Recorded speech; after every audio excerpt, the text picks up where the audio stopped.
কুয়েতে বহুতলে অগ্নিকাণ্ডের ঘটনায় এ রাজ্যের পশ্চিম মেদিনীপুরের এক বাসিন্দার মৃত্যু হয়েছে। মৃত ইঞ্জিনিয়ারের কফিনবন্দি দেহ পৌঁছল রাজ্যে। সকালে কলকাতা বিমানবন্দরে পৌঁছয় দ্বারিকেশ পট্টনায়কের দেহ। বিমানবন্দরে শ্রদ্ধা জানান মন্ত্রী সুজিত বসু এবং মেদিনীপুরের পরাজিত বিজেপি প্রার্থী অগ্নিমিত্রা পাল।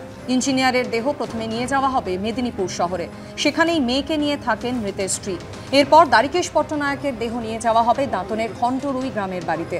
বেসরকারি সংস্থার ইঞ্জিনিয়ার দ্বারিকেশ কর্মসূত্রে প্রায় 28 বছর ধরে কুয়েতে থাকতেন।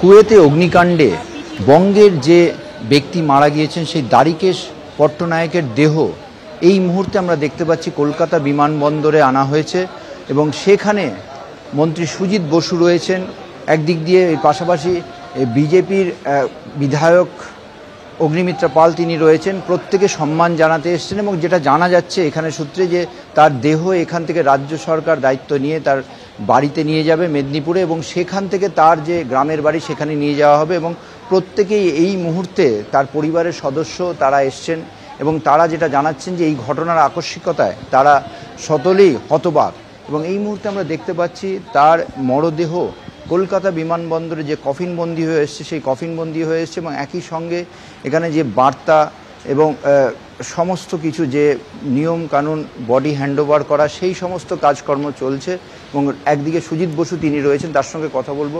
কি বলবেন এই ধরনের ঘটনা এবার মারা গেছেন পরিবারের তরফ থেকে, পরিবারকে আপনারা কি বলবেন? প্রথমত বলি খুবই দুঃখজনক মর্মান্তিক একটা ঘটনা। রাজ্য সরকারের পক্ষ থেকে, মাননীয় মুখ্যমন্ত্রীর পক্ষ থেকে আমি এখানে উপস্থিত হয়েছি। বাড়ির লোকেরাও এসছেন, ওনার শালা এসছেন, দু ভাই এসছেন। রাজ্য সরকারের পক্ষ থেকে সমস্ত ব্যবস্থাটা সে দিল্লি থেকে কলকাতা অবধি, সমস্ত বাড়ি অবধি এবং ক্রিমিশন অবধি পুরো ব্যাপারটাই রাজ্য সরকারের দায়িত্বে হচ্ছে সবটাই। আমাদের বিডিওরাও আছেন, বিডিও এসছেন ওখান থেকে। এখন বডি নিয়ে তার বাড়িতে চলে যাওয়া হবে ক্রিমিশনের পর্বে। তারপর থেকে যা ব্যাপার আছে সবটাই সরকারি ব্যবস্থাপনায় হচ্ছে সবটাই। সমস্তটাই রাজ্য সরকার করছে, এখান থেকে গ্রামের বাড়িতে নিয়ে যাওয়া এবং এই শ্রদ্ধা জ্ঞাপন পরিবার যে শেষকৃত্য যা করবে। এখন আমরা দেখতে পাচ্ছি শেষ মুহূর্তে যে কাজকর্ম এয়ারপোর্টে সেগুলো হচ্ছে এবং এই মুহূর্তে সেটাই দেখা যাচ্ছে যে কাগজপত্র যে প্রক্রিয়া আছে কুয়েত থেকে ভারতবর্ষে আসা, ভারতবর্ষ থেকে কলকাতা বিমানবন্দরে সেই মরদেহ হ্যান্ডওভার করার যে কাগজে কলমে যেগুলো করা দরকার, নিয়মকানুন যা আছে সেইগুলোই সব সম্পন্ন করা হচ্ছে এবং এই সম্পন্ন করার পর যেটা জানা যাচ্ছে সেই দেহ তার নিয়ে যাওয়া হবে এখান থেকে মেদিনীপুর শহরে। মেদিনীপুর শহর থেকে তার দাঁতনে যে গ্রামের যে বাড়ি সেখানে নিয়ে যাওয়া হবে।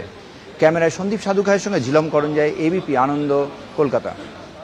কফিনবন্দি দেহ এসে পৌঁছানোর পর পরবর্তী যাবতীয় ব্যবস্থাপনা করছে রাজ্য সরকার, কিন্তু সেই রাজ্য সরকারকেই এই মৃত্যুর ঘটনায় নিশানা করলেন বিজেপি নেত্রী অগ্নিমিত্রা পাল। তিনি বলছেন বিদেশে এত পরিযায়ী শ্রমিক যাচ্ছে তার কারণ রাজ্যে চাকরি নেই। বারবার কেন হচ্ছে এটা? পশ্চিমবঙ্গের মানুষের সাথে কেন হচ্ছে? কাশ্মীরে বোম ব্লাস্ট, সেখানেও পরিযায়ী শ্রমিক বেঙ্গল থেকে। মিজোরামে ব্রিজ ভেঙে পড়ছে, সেখানেও বেঙ্গল থেকে পরিযায়ী শ্রমিক।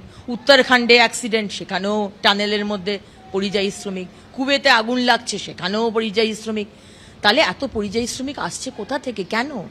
মমতা ব্যানার্জি তো বলছেন 10 লক্ষ কোটি টাকার ইনভেস্টমেন্ট হয়েছে বেঙ্গল গ্লোবাল সামিটে, 10 লক্ষ চাকরি রেডি রয়েছে। তারপরেও আজকে এই ঘটনাগুলো কেন হচ্ছে? কারণ এখানে কোনো চাকরি নেই।